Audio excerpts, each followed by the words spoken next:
chain rule part 1.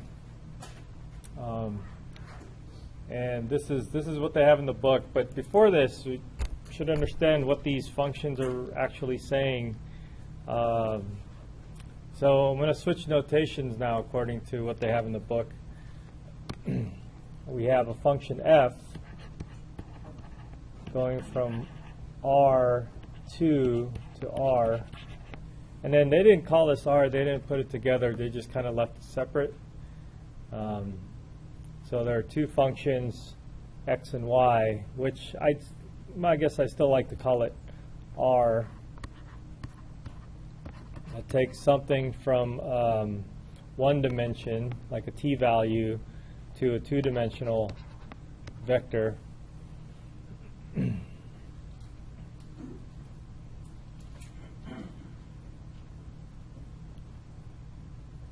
And then what we're looking at is a composition of f and r. So it really takes in an r value, I guess a t value. Well, let's put it this way. I'm going to make some room. I guess I am going to repeat some of the stuff that I talked about last time. It goes from r, which is a t value, and then we bring it to R2, which becomes an xy, and then it gets taken back to R, which is our z value. So in effect, we have z is a function of t.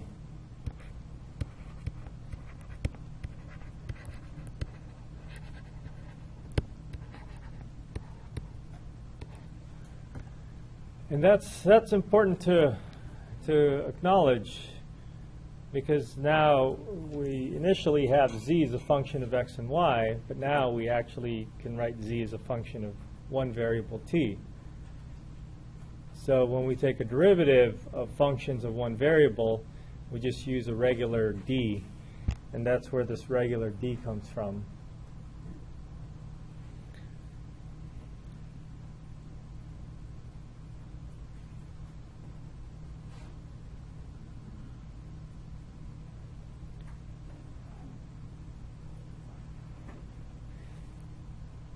And another thing that they like to do here is to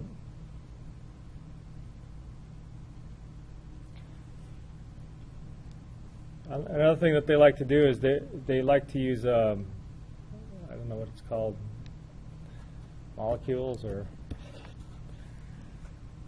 something, where they put a structure and they have the names of the variables, and they say z is a function of x and y, and so they would build a tree where you have the function up on top and then the variables that are in that function down below it. And then now here's kind of a choice for us. We can either draw a line going to the same variable or to two of the same variables, or we can draw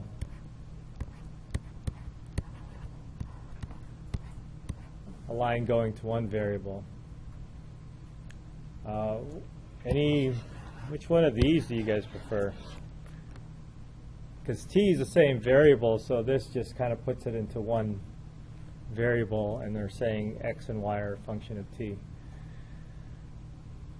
Or we can keep it separate here, but just remember that this t and this t are the same t.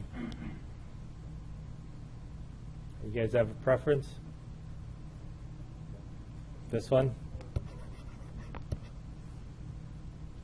All right, we'll use this one. I think they use this one in the book, in the textbook, but we'll use this one. Kind of course, things are going to look a little messy if we do it this way, but we'll see how it works out.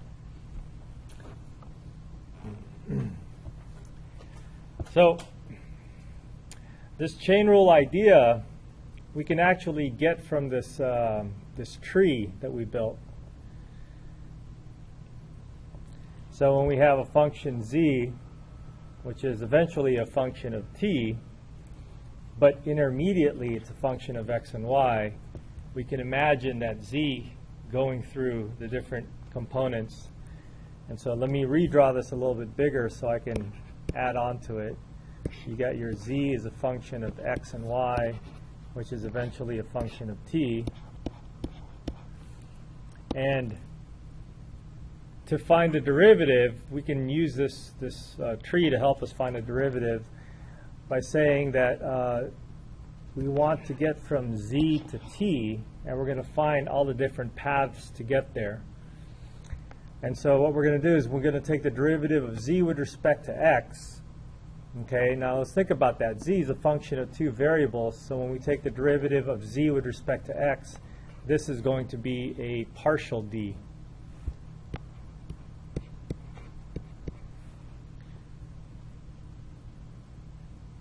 And then when we go from x to t, we notice that x is only a function of one variable, t. So this could be described with a straight d. So the difference between the partial and the straight d is just the partial d. We'll take the partial derivative if your function is a function of more than one variable. And we'll use a straight d if your function is a function of only one variable. All right, so we take this path from dz dx to dx dt, and that is going to represent one part of our derivative. And then we find all the paths to get down from z to t. And so we see that there's another path from z to y. And again, z is a function of two variables, so those are partials. And then y is a function of only one variable, so this is a straight d. And then the product of that is going to be the other thing that you're going to add on to.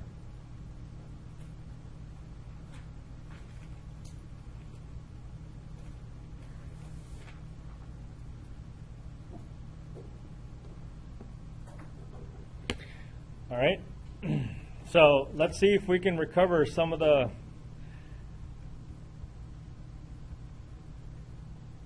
information that we have here. This is what we were working on the other time. Oops.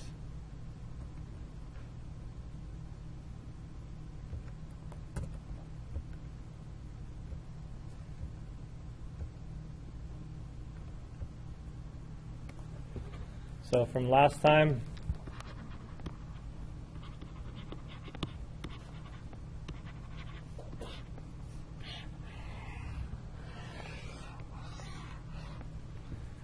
we have this function x squared plus y squared plus x squared minus y squared plus 5, and then we have a two-dimensional curve looking at your map, t comma t squared, and then we have this drawing, and then we have the actual curve in 3 dimensions. So what I'm really concerned about, let's pick a point on our domain. We can pick a point as long as it's on this curve. Any suggestions?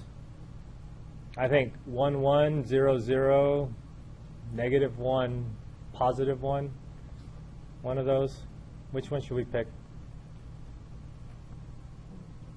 What? 1, 1. So let's find, first let's find a directional derivative. Directional derivative, that's next time. First let's find a derivative. And then let's find a derivative when t is equal to 1. And then we'll take a look at what that means.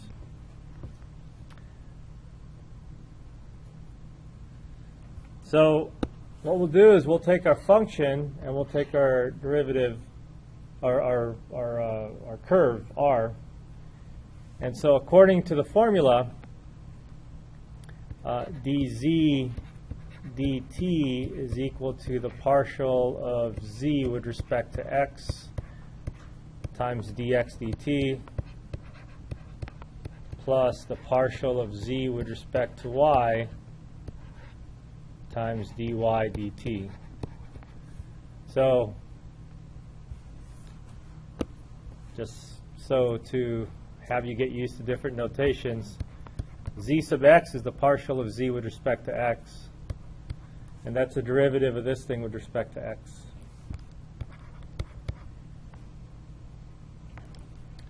Z sub y is the derivative of your function with respect to y.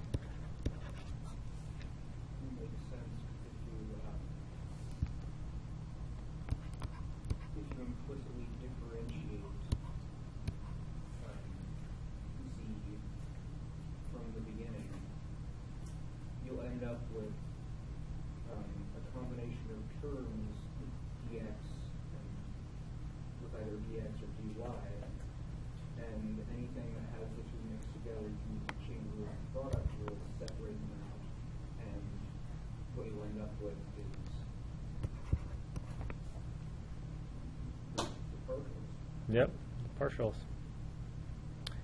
So x of t is this first component, and then y of t is the second component. So the derivatives of those are just 1, derivative of t, and derivative of x squared is just, or t squared is just 2t.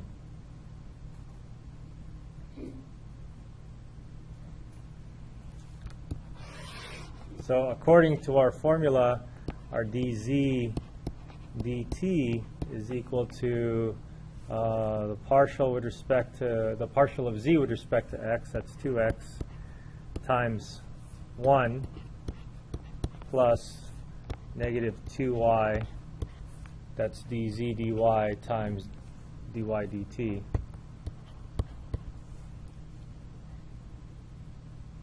Okay? Now, it depends on what kind of problem you're working on. If you're working on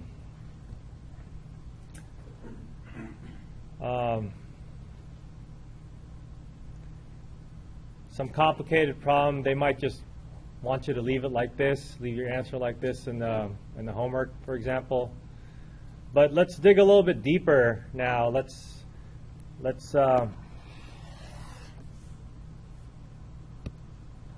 do the next step where we're interested in finding out what happens if t is equal to 1.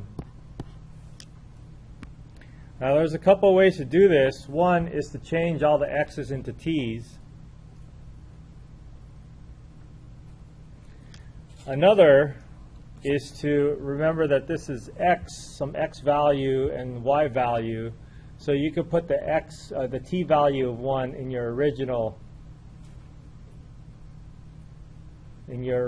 function, the curve function, and then wherever you see an x, that's what you'll replace for x. So let me show you what I mean here. X of 1 is equal to, put 1 in, well, that's just 1. Y of 1 is equal to 1 squared, which is also 1. So if you need to put in a value for t, you can put the value for t in for x, and then you see that x is equal to 1 and y is equal to 1. So that when you have to plug values in, you can just put 1 in for x and 1 in for y. And also t is equal to 1. So let's write that down here again. X is equal to 1. Y is equal to 1. And so dz dt evaluated when t is equal to 1 is going to be 2 times, now this is the x value being put in. Let me take that 1 away. Minus 4, and then this is the y value being put in, and then the t value being put in. It's all the same. It's all 1. You know, I shouldn't have picked 1. Anyways, this is the x value. This is the y value. And this is the t value. So in the end, you're going to get a number, because this is just the rate of change in the z direction, -2. So if we put this in meters or feet, you're on a mountain that looks like a saddle, you're at the point 11 on your map, and you tell yourself that you're standing on the point 11. I'm going to go in the direction of the parabola, going in the positive t direction. Then I'm going to go down 2 meters per second, per foot, per step, or something. Whenever you're measuring. You're measuring the altitude, which is meters or feet, so some length per step that you take.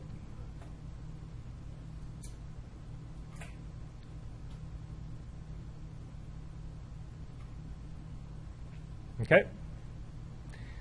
Actually, let me also show you this. Sorry, I purposely left them some room here. If you were to, instead of figuring out what x and y would be equal to when t is equal to 1, if you were to replace t, or the x,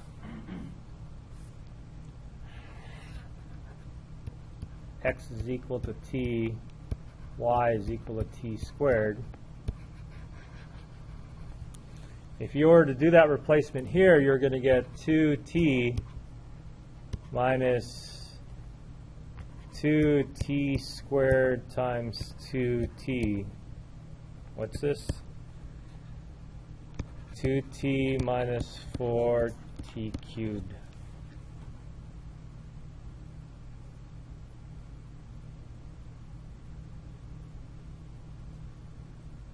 Look at this. This is our z function.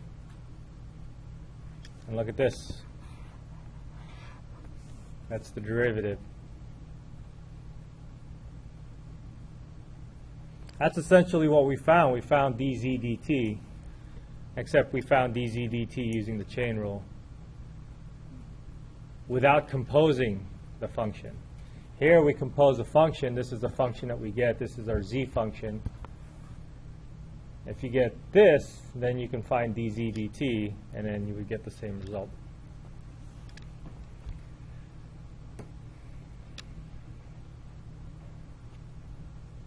Okay? Yeah? You need a function of 3 x and y, z equals x and y, and you also need the function and it looks like a parameterized curve on that function. Mm-hmm. Those are all kind of givens that we're going to then input into this kind of changeable format. We take all derivatives. Yeah. And then we're going to get effectively the dz dt. Yeah. This is effectively what we would get. Good summary. Okay.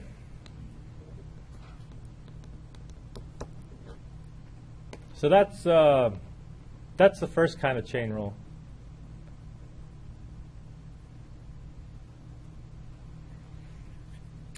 Any questions about that? Is that complicated? You guys don't look as confused as you were a while back. And what were we talking about? What? Shell shock. You guys are just numb now. Let's see if we could do a problem. I'm just a little worried about you guys.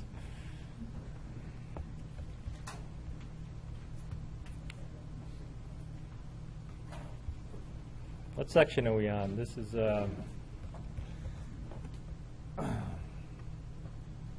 14.5.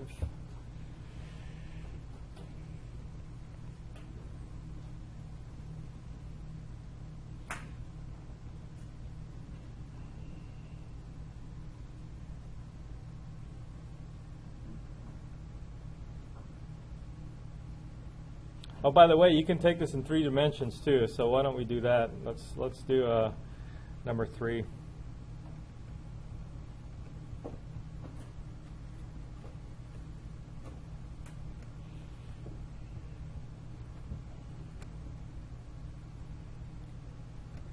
And I know it seems kind of silly to do that tree, but I think when it gets more complicated, if you're used to it, then it'll come a little bit more naturally.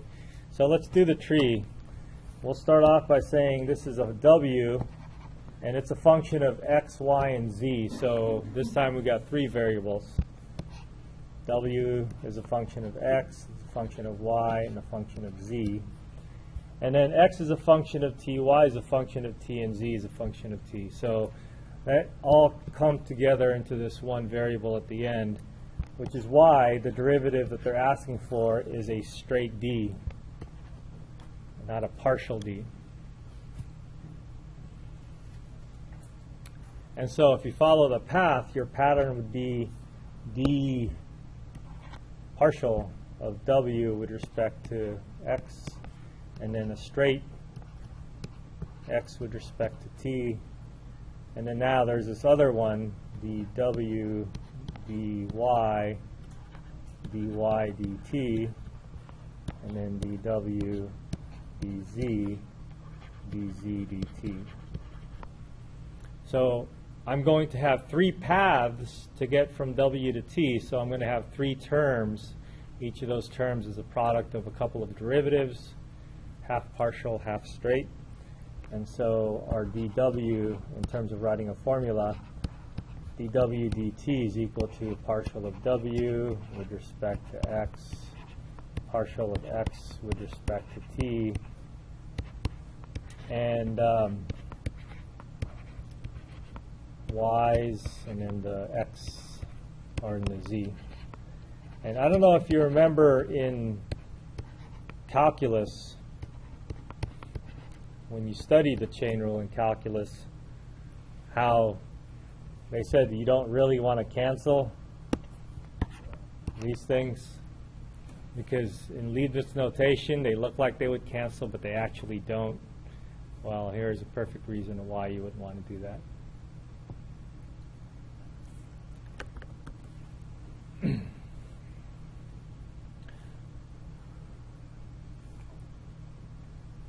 All right, so let's take derivatives. Let's see, this ln thing, I can probably rewrite the ln before I even take the derivative, just to make things a little bit easier for me. This squared is happening over the whole ln, so that's a 1/2 power that I can just take as a coefficient of the ln. I don't know if that'll make things a little bit easier, but I think in terms of taking the derivative, it would. And you can't split this ln up, by the way. You're adding inside. If you're multiplying, you could split it up. If you're adding or subtracting, you cannot. So just remember your ln rules. All right, so let's find all the pieces that we need. We need dw dx. So I'll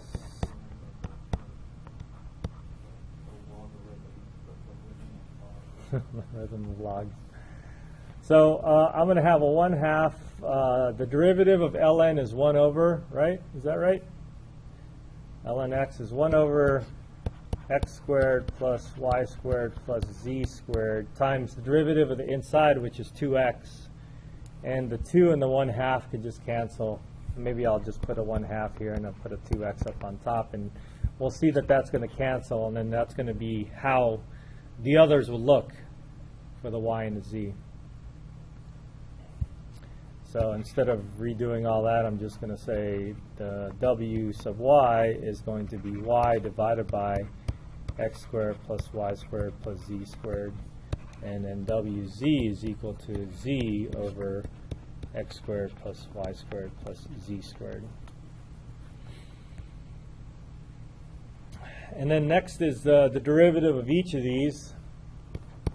X prime is going to be, the derivative of sine is cosine, 7 cosine t. Y prime, derivative of cosine is negative sine, so negative 3 sine t. And then z prime, derivative of tangent is secant squared t. And then that's it. And you just do the multiplying together. Now, I suppose you can replace the t's back, and let's see what answer they take here in this homework set. But I'm just going to write it the way it is. So dw dt is equal to, I'll say, they all have an x, y, z. So for the sake of not having to write 1 over x, y, x squared plus y squared plus z squared over and over again, let me just take that out as a factor. So 1 over x squared plus y squared plus z squared. So I took out 1 over x squared plus y squared plus z squared from all of these terms here, here, and here. And then that would leave me with x times 7 cosine t, and then plus y times 3 sine t with a negative, and then plus z times 4 secant squared t. So I would have just had divided by x squared plus y squared plus z squared on all of them, so I just took it all out, so make my writing a little bit easier. So I'd like to leave my answer like that. Some people would actually put in the x is equal to 7t squared, or 7 sine t, and then the y would be 3 cosine t, and then the z would be tangent. I don't know. I've seen answers where they didn't do that, and that's what I want to try in your homework right now and see what happens. If it doesn't take it, then we might have to. I think this setup over here, when you put it in, you'll see sine squared plus cosine squared is equal to 1. You'll see 1 plus tangent. Oh no, but they have different coefficients, so maybe it won't work out. So yeah, I would leave it like this. Here's what I'll do. I'll shrink this, and then I'll put this screen back up.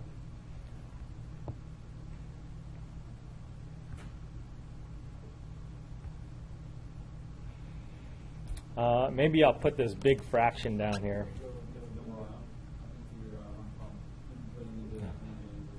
Oh. Yeah, there he goes. Thank you.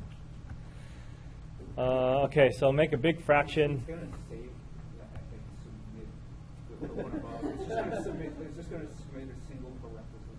No. You might want to get rid of that. I don't care. I'm not getting graded on it.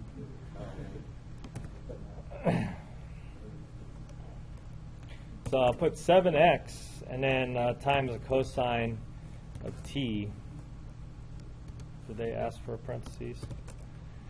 Minus 3y times the sine of t.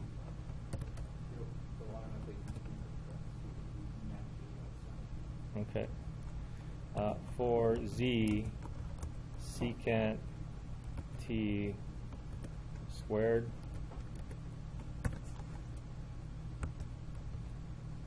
Do you guys do the squared up inside, or doesn't matter?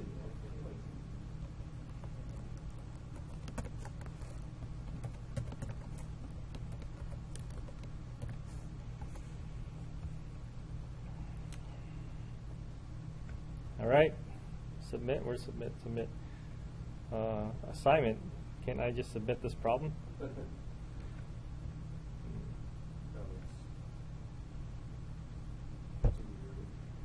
cares?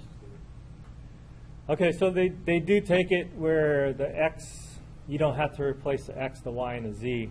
Otherwise, it would have been kind of messy. But if you were given an actual t value to put in, remember, you can put it back into the original w function. Oh, put the t value in for x, for y, and for z, and then those are the x, y, z values that you would put in x, y, z, instead of changing everything into t's. So here's a good case where you wouldn't want to change it back into t's, because your problem's not going to look that nice and easy anymore. Okay?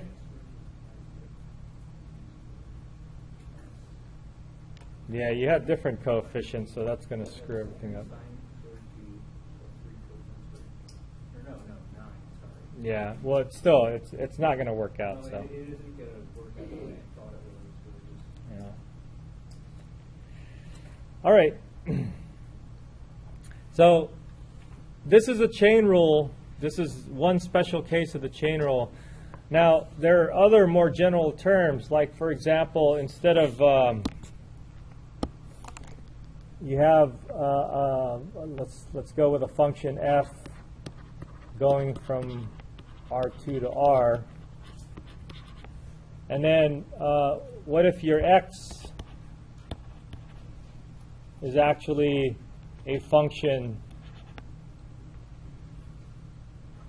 of two variables as well?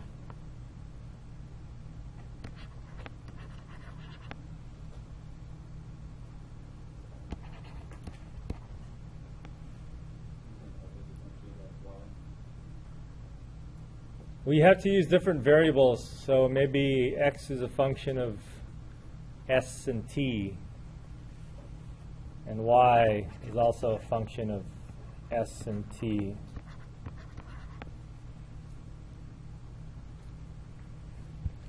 So we can say x takes two variables, s and t, and gives it an x value. Y is a function of s and t and gives it a y value. And then f is a function of x and y and then gives it a z value. So if you have something like this now, you can do this other composition. We actually need to call this another function. Let's see. I'd still call it R. Well, should I call it R? No, let's call it R.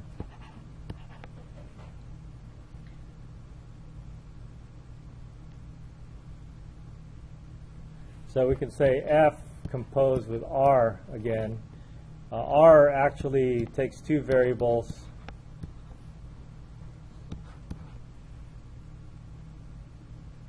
And then outputs to x and y, another two variables. And then the x and y go into the function, and then you output one variable.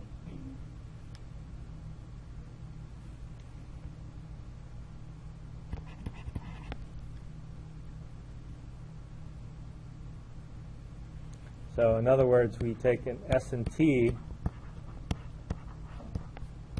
to x and y, and then we get a z.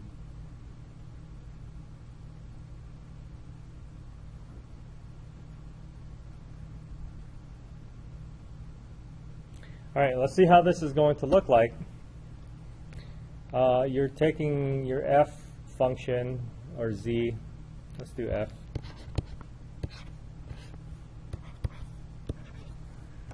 And then your f are functions of x and y, and then your x and y are functions of s and t. So this is where it gets kind of crazy with, although it looks kind of nice, two variables. X is a function of s and t, y is a function of s and t, so I would draw those paths going to those two variables from these two variables.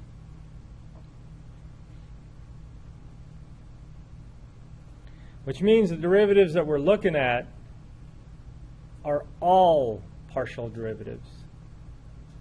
There's no straight d's here because none of these functions are a function of only one variable. So they're all functions of two variables, which means we have to find, not that we have to, which means we have two options now. We can find df, ds, or df, dt, and these are all partials. Because if we look at our tree, we got df, dx, and then dx, ds. If we're going from f to s, let's say we're interested in this derivative, how many ways can we get from f to s? Well, here's one way, and here's another way, df, dy, and then dx,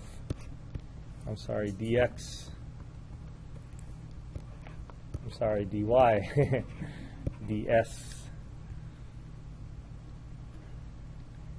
So that's our derivative.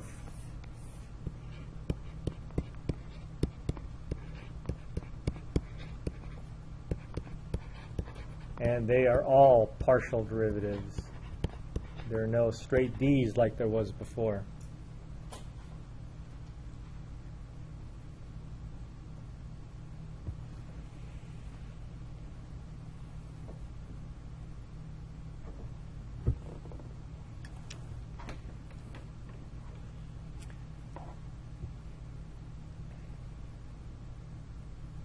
Okay, I think I have some, I have a more formal definition written out for this.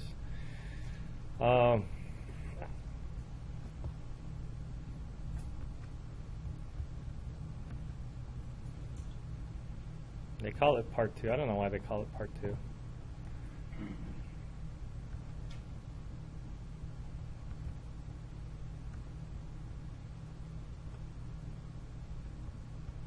So the variables could be st, could be uv, could be r theta, could be anything, right? As long as we can separate the variables. If we draw that tree diagram, we can come up with any of these combinations of derivatives that we need. Matt?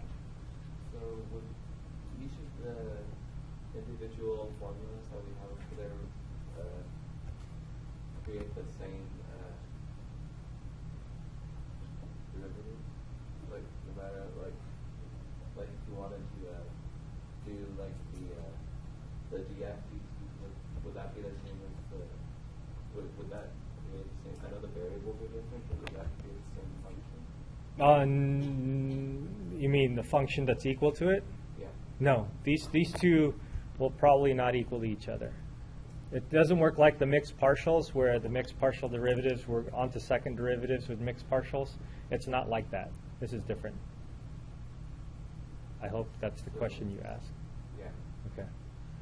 So these two are not equal to each other, and chances are they're not equal to each other. And if they do, it's total coincidence.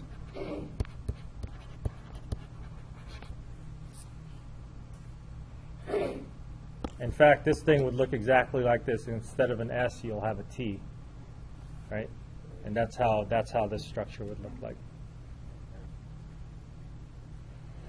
So you would ask us to find the derivative along a specific path. Yeah. Like, Yeah. Or I'll ask you to find two derivatives, one to the S and one to the T. Yeah. All right, let's take a look at a problem that you might have.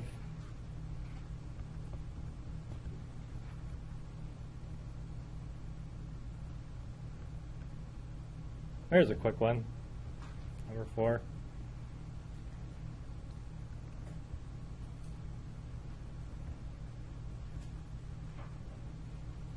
Let's just find one of them. Oh, well, I don't know. Take both and we'll see.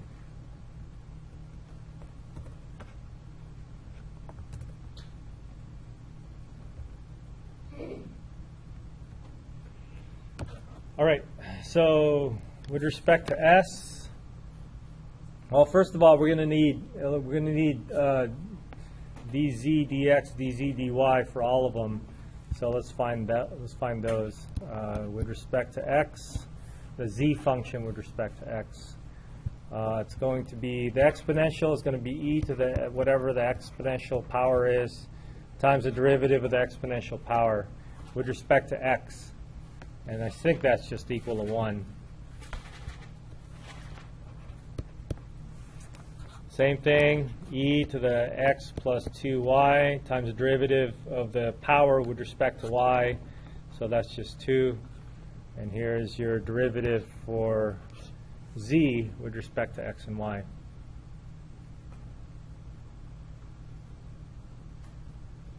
So now since we're doing ds, the derivative with respect to s, we just need x, the derivative of x with respect to s, derivative of y with respect to s. So y prime or x prime. So s is the variable, t is a constant, the 1 over t will be constant, and the derivative of s with respect to s is just 1. And for the y prime, 1 over s is the variable now. T is a constant, so I'll leave t alone. The derivative of 1 over s is negative 1 over s squared. So those are our two derivatives. And then if you just put those together here, you should get what you need. So e to the x plus 2y. Did I do something wrong? Oh, that's good. What is the book's definition of full derivatives? Is that x all Oh, yeah.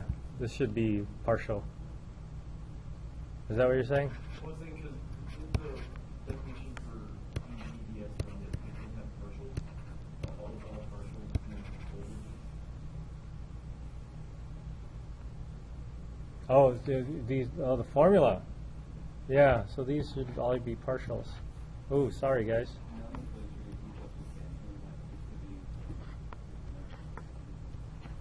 Well, it's still, no, that still would be wrong. That's what you're pointing out? Yeah. Sorry. I typed that one.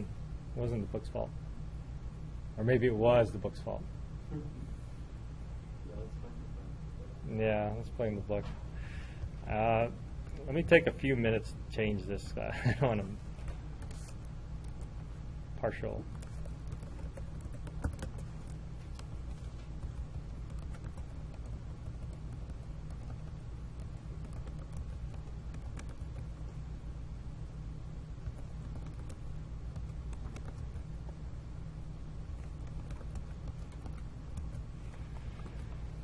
All right. Where were we?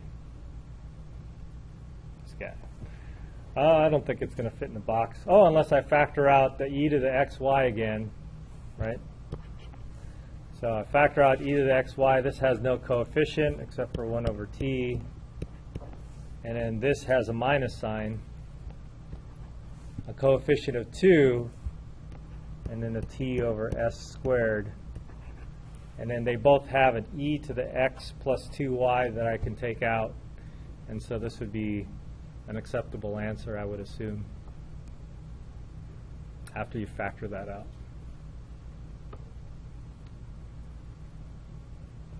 Okay, so to do this other one, you'll just have different derivatives, the partial of x with respect to t this time, which is kind of like doing the backwards of this, minus s over t squared. Partial of y with respect to t is 1 over s. And then you would just fit that in appropriately. Okay? So, I know I'm kind of going fast with these derivatives, but you guys learned derivatives back in Calc 1. So just review your derivatives really well and then redo this problem in a lot more detail or as much detail as you need to make sure you're understanding the answers that I'm getting. But I won't check it. I'll just assume that it's correct. You should never assume that anything I do is correct up here. That's why we have Harrison, Caroline, Matt, Evan. Tell me all the things I'm doing wrong. Jonathan, too. All right. So chain rule. There are a lot of interesting other problems that are applied to chain rule, more in the realm of math than physics or engineering.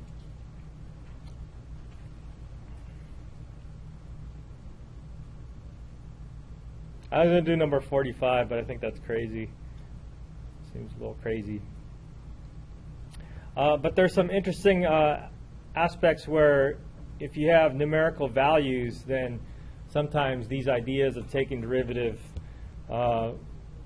might not seem like they apply, but they still do. And again, that structure, the tree that you would make to figure out how to find derivatives is going to be important. So let me take a look at, for example, number 14 here, where they give you a bunch of values of things, and then you have to try to figure out how to work with them. So this time they're messing with the different functions and variables. They're saying W is eventually a function of S and T, and it can be expressed as F as a function of U and V, which are functions. So that's what W is. So W is really a function F, a function of U and V, which are each a function of S and T. So whether we call it F or W, and according to this, maybe we should just call it F, we'll make our structure F or W, whichever you want to look at. We can break that down to say that is initially a function of U and V. And then now V and U and V are both functions of S and T.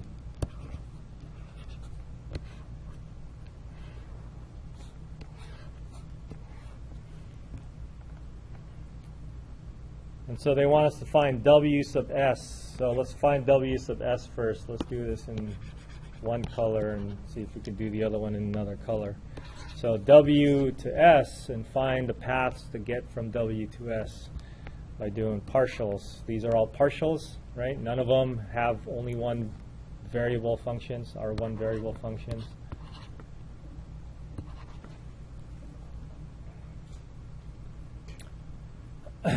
Can I change the notation in the tree? I like to do the D stuff because I can see the partial, and I can also see what to what. But if we kind of understand that this is W, and we're taking the derivative of W with respect to U, that's eventually the notation that I'll use. And actually, that's what they're giving you here as well. I guess they have F of U.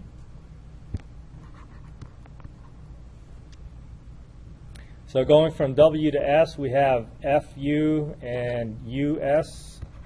U, the derivative of U with respect to S. And then FV and WV. And then from V to S, derivative of V with respect to S. So those are my four terms that I need here. So W sub S, evaluated at 1, 0. Now, remember that W is a function of S and T. That's another tricky part about this problem. This is S and T.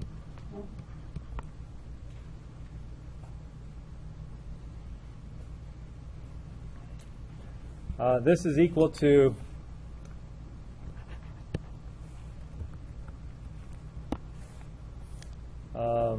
we'll call it F. FU and times U sub S plus FV times V sub S.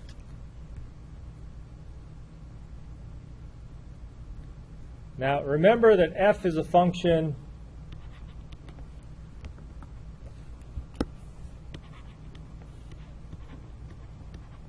of U and V, right? And also remember that S and T are the variables for W, and what they're saying here is that we're going to put in the first variable 1 in for the first variable, which is S, and I'm going to put 0 in for the second variable, which is T. So that means that also says that U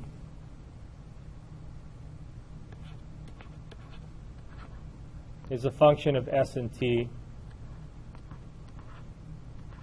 and V is a function of S and T.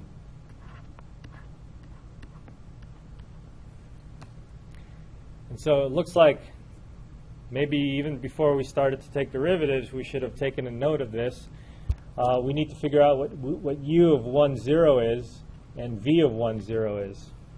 So fortunately, that's given to us here. This is U of 1, 0 is 2, V of 1, 0 is 3.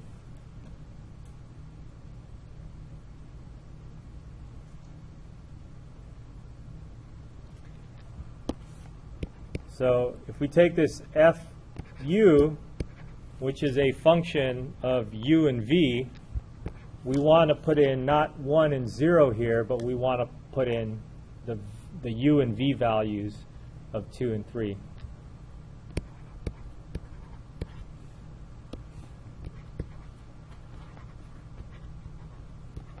Because f, remember, is a function of u and v, after all. And then u is a function of s and t, so the derivative of u is still going to be a function of s and t, and the s and t values that were given were 1 and 0.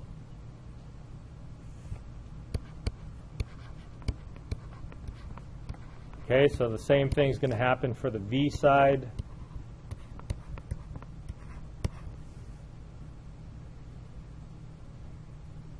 And then I think these are all the values that are up here. We can find every single one of them. So, for example, f sub u of 2, 3 is negative 1. U sub s of 1, 0 is negative 2. Fv of 2, 3 is 10, and Vs is 5.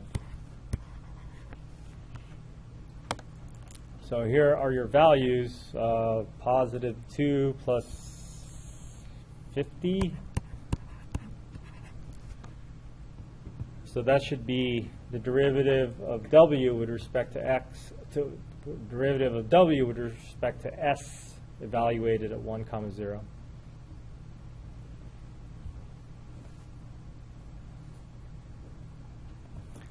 Okay? Any questions?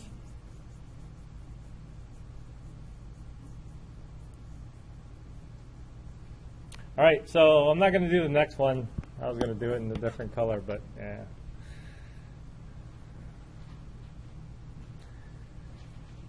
So figure out this logic that happened over here. This is probably the toughest part in this problem, is knowing that f is a function of u and v, and w, the way they wrote w, is a function of s and t.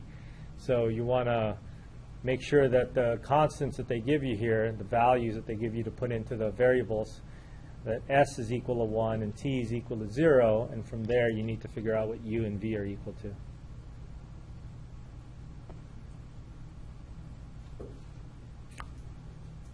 Any questions?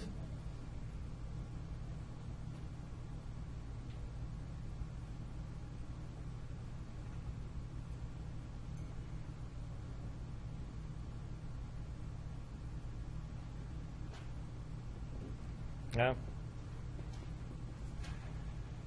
All right.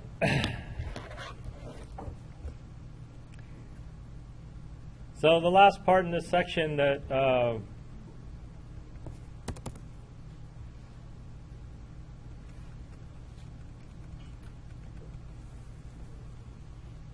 we can look at is called the implicit function theorem.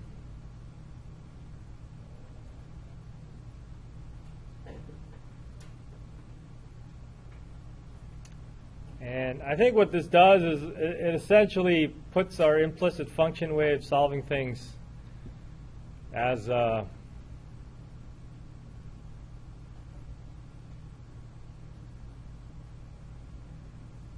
in a nice formula.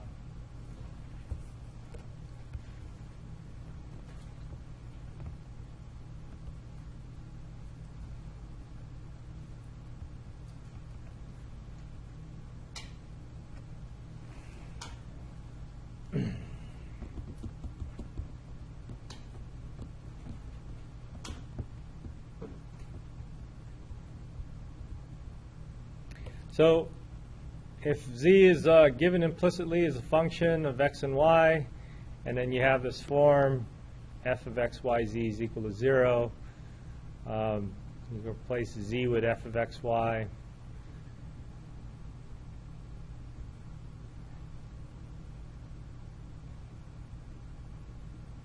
then it's this business.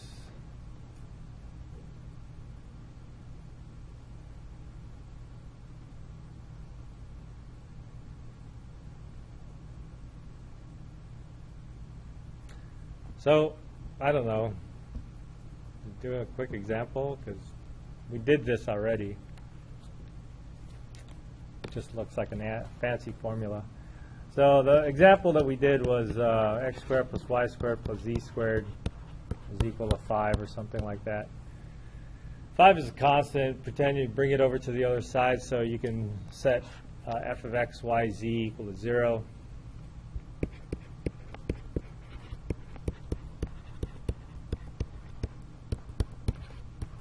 So this is a concept that we'll use later on. And notation-wise, they use a capital F to denote a function of 3 variables, and then they usually use little f. So little f here, when they say z is a function of x and y, it would be like solving for z here, which in this case we kind of could do, except we'll have two functions, a positive and a negative. That's why they call it an implicit function, because when you actually explicitly solve for z, you lose 1/2 of what you're looking at. This is a sphere, and you lose either the top half or the bottom half.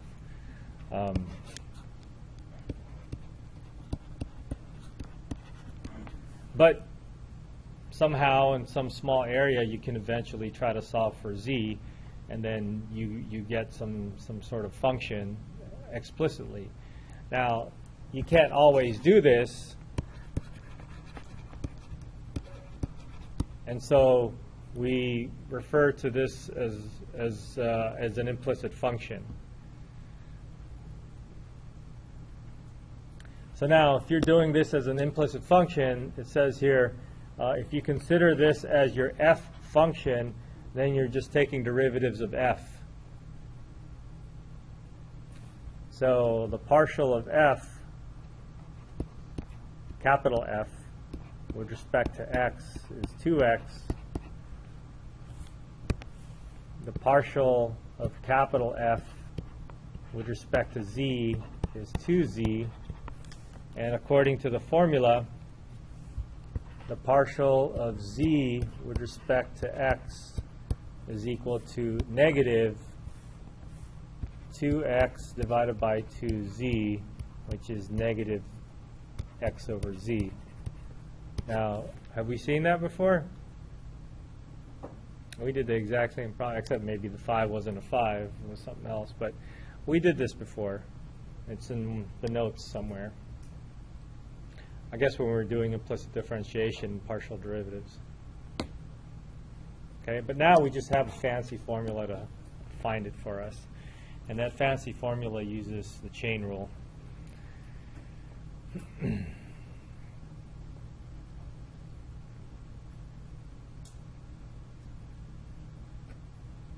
Okay, let's see.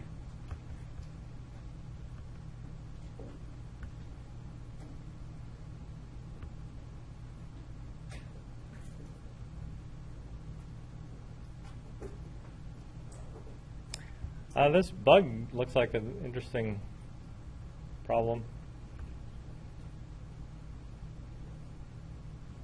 Oh, it's the next section already. I think we're like a lecture behind. Should we do this in 2 minutes?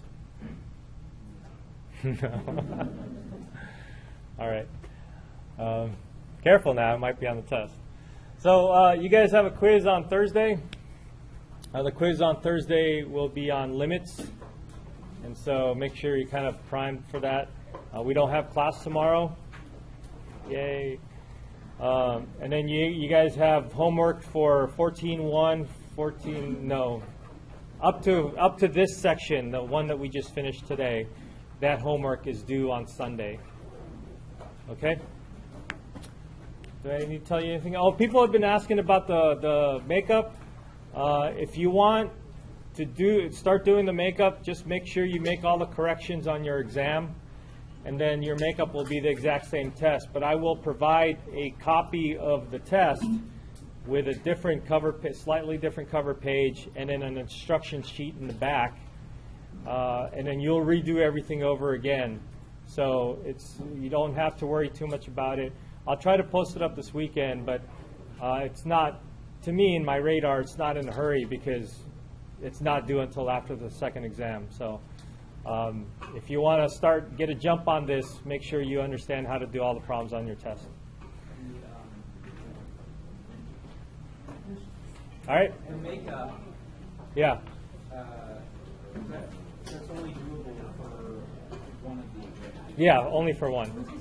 And that nullifies all extra credits. Yes, for that exam. So I haven't done any extra credit for the second exam yet, but I eventually will.